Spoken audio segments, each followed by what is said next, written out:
Now Ogbanja will know that Adaku, I am not someone to toy with, Adaku boasted as she kept the calabash where she had brought it out from. Soon the news of what happened to Ogbanja will spread like wildfire, and Iuka would be stoned to death, she added as she made her way out of her hut. As she opened it to step out of the hut, she quickly gave out a loud shout and fell to the ground writhing in severe pains. The black scorpion had bitten her in her left leg. As soon as it bit her, the black scorpion disappeared. Adaku quickly stood up with the pain going through her body. She ignored it as she walked in pain back inside her hut. It was the black scorpion which she had earlier sent to Iuka. She quickly picked a black kola nut and chewed a little bit out of it. The pain subsided immediately, but the injury which the black scorpion had inflicted on her had suddenly appeared to mold into a wound growing steadfast. She spat into the wound, causing it to cease in its sudden growth, but the pains caused by the wound still remained, spreading the pains through that leg. Why had the scorpion bit her when she told it to cause a conflict between Iuka and Ogbanje, but it came back to her instead? Has Ogbanje powers grow enormously that my powers are no match for her? Adaku thought as she sat down on her bamboo bed, thinking hard. No, Ogbanje powers can never be stronger than mine. I will kill Ogbanja and her useless father even if it is the last thing I do. Adaku poured, beating her breast with her palm as she demonstrated her seriousness. After what Okoro put me through, I can't let go easily. I have promised my daughter. I made a promise to her to kill Ogbanja and her father before Ogbanja reaches her 20th. The year is fast approaching an end, and yet I have not been able to kill neither of them. I had even gone to meet my great-grandmother for more powers, and still I can't kill Okoro, she pondered. I can't continue like this. The days that I have been given are being numbered. I have to go and see my daughter. I have to go and see her and convince her, Adaku said as stretched out the leg with the wound and started massaging it. On her way home, she met with the old woman whom she usually assists in house chores, hissing so loudly so the old woman could hear it, and continued her way without greeting her or throwing her a look at all. The old woman seemed surprised and shocked with the way Ogbanja did. My daughter, the old woman began, halting Ogbanja in her footsteps. What is it, or didn't you see me when you passed by? I know you did not see me, that is why you did not greet me. Anyway, my daughter, I have been wondering why I haven't been seeing you since the last few days. You know you ought to come to house at AK Day, but you didn't come and I have been searching for you. What happened? She interrogated. Ogbanja turned to face the old woman. I don't have what they call time to answer those stupid questions of yours. Seeing a more surprised look on the face of the old woman, Ogbanja continued. I know that you and Adaku are witch, and please, this should be the first and last time you'd see me and stop me. I am only telling you because you know me. You know what I can do. No wonder you are like this. You ate all your children and you are not even ashamed you are like this. Shameless woman. Ogbanja lambasted her, hissed and left. She knew? How? The old woman thought. What happened to you, my son? Omekanaya asked his son Obinwana. He had gone to his mother home for an important business when he got his son's message, but got the shock of his life when he saw his son, 2 cheeks were swollen. Papa, nothing. Obinwana managed to speak amidst with pains in his mouth. In fact, the whole part of his mouth and head were in pains. Ever since the strange young man that slapped him left, his cheeks had grown and the pains was unbearable. Nothing? I don't believe you at all. Who did you provoke that put you in this condition? Omekanaya questioned his son. I have told you, Papa, that I did not do anything. Please go and find any Idibia man to help me stop this pain, Obinwana requested. Omekanaya quickly left his son in search for a powerful Idibia. Papa, what is wrong with your wife? Ogbanja asked Okoro, as she was surprised to see Adaku limping on her right foot. She sat down on the mat her children had already laid out for her at the frontage of her own hut to sit down. She was rubbing a concoction oil Okoro had given her to use. I don't know, Ada. We came back from the farm only to meet her walking like that. When I asked her what happened, she said something had bitten her, but she didn't know what bit her, Okoro explained. She knew what Adaku had done and silently laughed at her. Adaku deserved more than this. Only the gods knows what might have bitten her to have caused such a wound, Okoro added as he and Ogbanje stared at Adaku, one in pity and the other one in happiness. Papa, since she can't walk properly, I should start preparing for dinner. Yes, but call your sisters to assist you. I don't want to see you alone in that kitchen. Make sure Ugochi and Uzochi are there with you, Okoro said. Ibuka was clearing the farm when he felt the presence of Ikenga within the farmland. He had told his mother to take the day off with his younger siblings, that he would go to the farm to plant the maize for them. After planting the maize without delay, he quickly started clearing off the weeds that had grown round some of their crops. It was at this moment he felt his presence. He continued, nevertheless pretending he didn't notice his presence. After all, to Ikenga, he was just an ordinary human to him. He laughed sheepishly as he continued his clearing. I don't know what my Ada sees in you that would make her fall in love with you rather than me, Ikenga muttered. Ibuka almost jumped out of his skin in pretense. He pretended to be surprised on seeing the young man who stood in front of him. Who are you and how did you get to this place without my notice? How did you manage to walk up to me without noise? Ibuka feigned as he asked. How I came to be here is not your business. I only came here with a warning to stay away from my Ada. If not, you will face my wrath, Ikenga threatened. Ibuka burst out into laughter. I am sorry, stranger, but you see in Udum we have plenty families who has an Ada in each of every home here. Maybe you are mistaken your Ada for mine. Ibuka replied bravely. Do not take me for a fool. You and I know the Ada I am talking about. I am only here to warn you to stay off her. Oh, are you talking about my Adaolisa? Exactly. Sorry to say this, Ikemefuna, but she is mine and will forever remain mine. I should be the one warning you to stay off from my Adaolisa and not the other way around. If I ever hear from my heart that you stopped her or even talked to her again, you will see the other side of me. So if you know what is good for you, Ikemefuna, stay away from her or face my wrath. Mark my words, Ibuka replied Ikemefuna. Ikemefuna smirked and nodded his head at Ibuka. I like your courage, but you don't know who you're talking to. Ibuka interrupted quickly. And I don't care to know who you are. You also don't know who I am. I am not afraid of you or your threats. Ibuka fired back as he bent and continued with his works. I see you have the guts to talk back at me. We shall see who laugh last, Ikemefuna said, and he disappeared.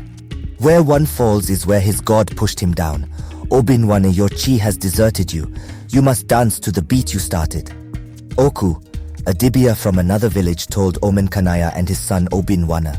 As he finished speaking to the gods, he sat on the bare ground. His animal skin bag was resting beside him. A little raffle mat was spread in front of him where his cowrie lay. Obinwan, who was writhing in pains, laid on a raffle mat, and his father, Omenkanaya, sat very close to his son. He stared at Oku bewildered. The great Dibia, please explain better those words you just told us now. You speaks in riddles and I don't understand the meaning, Omenkanaya said. His chi has deserted him, your son, and you know what that means, Okuya? Oku asked Omenkanaya. I do, wise one, but how could his chi abandon him now? What has he committed for his chi to have left him? Omenkanaya questioned Oku. Ask your son, he alone knows.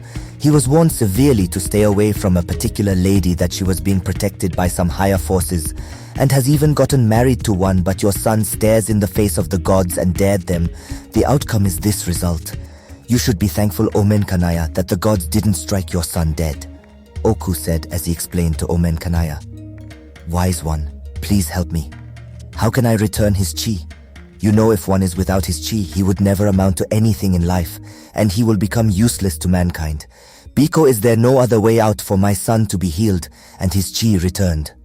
Omenkanaya asked desperately. The tortoise said that many hands at work is enjoyable, but many mouths to feed can be embarrassing. Omenkanaya, this case is bigger than me. Please, wise one, I know you can help me. Please, I don't want my only son, the only eye I use in seeing die. Please, the great Oku, help me, Biko, I'm begging you. Omenkanaya pleaded, not giving up. He was adamant that there is a solution. Oku lifted his head and looked at the sky. He raised his two hands up in the sky and asked, should I speak? Should I tell him? Nodding his head as if he was listening to an invisible being, he brought his hands down and faced Omenkanaya once again. Your son, Oku began as he points at Obinwana, who was writhing in pains. Take him to the Nena's hut. He would see Nena's son Ibuka. Only him can help him. Oku concluded his talk as he gathered up everything that concerns him and put them in his animal skin bag. stood up and dusted himself up. "It is time to go, Omenkanaya." So saying, Oku quickly left their presence there. "What are you going to do, God Ikenga?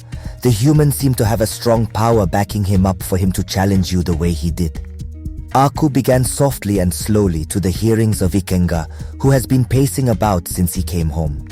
"Something is definitely not right," Aku added, prompting Ikenga to halt his movement. "You are right, Aku, something is definitely not right, because a mere little human wasn't afraid of me and even talked back at me. He ought to be sacred when he saw me appeared in from nowhere, and even disappeared in his presence. Something is definitely fishing here." Ikenga spoke out as he stared into space. "What are you going to do now, God Ikenga? Are you going to start monitoring the young man to know what or who is backing him up?" Aku asked. "I, God Ikenga, the god of war, monitor a mere ordinary human? That is belittling my status. Ikenga never and would never do such a thing," Ikenga boasted with pride, his head held higher in the air like a proud peacock. "So what are you going to do now, God Ikenga?" Aku asked again, not offended when Ikenga waved off his suggestion. Then suddenly a frown appeared on Ikenga's face. Aku, seeing the look on his face, suddenly asked, "What is it, God Ikenga? Did you in any way remember something?" "Yes, Aku. I just remembered that the mere human called Ogbanje my Alaolisa," Ikenga said thoughtfully. "And I don't see a harm if the human calls her by that name," Aku said, trying to understand what Ikenga was trying to insinuate. "You still don't get it, Aku. Alaolisa was a name given to my betrothed before she fell out of love with me and fell in love with my brother Amadioha when he became a wanderer. I still don't get your point, God Ikenga. Remember, Alaolisa left you for your brother a long time ago before she strangely disappeared. Even when you begged her to accept you back into her life, which she promptly refused. How are you so sure of what you heard?" Aku said, still confused about it. "Only my brother Amadioha calls her Alaolisa. No one ever calls her by her given name and live to tell the story. I will follow your advice, Aku. I will start monitoring the mere young man. Something in me tells me he might be my brother in human form, and Ogbanja is my beloved betrothed," Ikenga said as he started drafting out a plan. "It was Amadioha's anger that blinded him into killing almost their father, Chokwolisa creatures. He has provoked the god once before he can still do that once again. He will make Amadioha pay for collecting his Alaolisa from him before, and also wants to collect Alaolisa once again in her human form. Aku, my longtime friend, I have a plan," Ikenga said, laughing out softly. "Did you know that my brother appeared to me yesterday when I went to the farm and threatened to deal with me if I don't stay far from you?" Iuka told Ogbanja as they sat down. They were enjoying each other's company. Ogbanja, resting her head on Iuka's shoulder blade, lifted up her head to look squarely at Iuka as he said those words. "What? You mean he has the nerves to threaten you? He is not serious, right?" Ogbanja asked as she stares at Iuka. "The way I saw him, and the look on his eyes showed that he is serious about dealing with me if he ever find me close to you." Iuka answered Ogbanje with all seriousness. "Are you scared of his threats, Iuka?" Ogbanja suddenly asked her lover. "Scared? Did you just say scared? Of who? Him? Imbanu Ada? No, Ada, why would I be sacred of Ikenga? I am Amadioha, the god of thunder and lightning, sacred for his younger brother. It is not possible, but nevertheless I will be very careful from now henceforth. I have this feeling that he might be up to something, because once he had made up his mind and heart to get something, he always do his possible best to get it with force. I am not scared of Ikemefuna one bit. I am only scared of what he can do. Remember, he is the god of war and everyone worship him. No one knows nor remember you anymore." Ogbanja said her deepest fear to Iuka, who held his two cheeks for support as he listened to what Ogbanja said. "The people would one day remember me and serve me like they once did. I have learnt over the years that I had roamed about that my only weakness is my anger. But with my human body, I have come to realize that anger is a bad curse. I have subdued my anger. I hope so I did, because that is what my brother will use against me. Then try as much as possible to stay away from whatever that would provoke you," Ogbanja said as she hugged Iuka, who immediately put his hand round her waist. "Nothing can stand in our way of love. We shall defeat every odds that stands against our love," Ogbanja added. "What can the witches do for you, Adaku? I thought you had left us to serve your own god. Why are you back?" Izenwai asked as she and her fellow witches were astonished when Adaku appeared in their midst. They had once again gathered as usual to decide which family is next to donate her child when Adaku made her sudden appearance. She wore all white wrapper and her headband was in white with a touch of red on it. "I am not here for that, neither am I here to join you again. Rather, I am here for something else," Adaku replied. "And what exactly can that be, Adaku?" O.G.B.A.N.J.E asked. "It is a secret we both shared," Adaku said, pointing her fingertip to herself, then at O.G.B.A.N.J.E. "Remember?" Adaku said with her eyebrows raised. O.G.B.A.N.J.E looked at every witches and did some incarnations on them. They all fell asleep immediately. She finally turned to face Adaku, who had a smirk on her upper lips. "Now what do you really want, Adaku?" O.G.B.A.N.J.E asked. Adaku cast her own sleeping spell to make sure they were truly asleep. "You know why I am here, don't you? Stop pretending it doesn't suit you at all," Adaku said sharply. "You haven't killed any of them yet, and you requested for her presence." O.G.B.A.N.J.E queried Adaku. "I can't kill Ogbanja yet, and Okoro too, because Ogbanje is always there to protect him from harm. The time given to me by her is almost running out. That is why I need her help. Since she was the one who gave me the task in the first place, then she might be able to defeat her sister. I need someone who is Ogbanja's match, and Uhamiri is her match."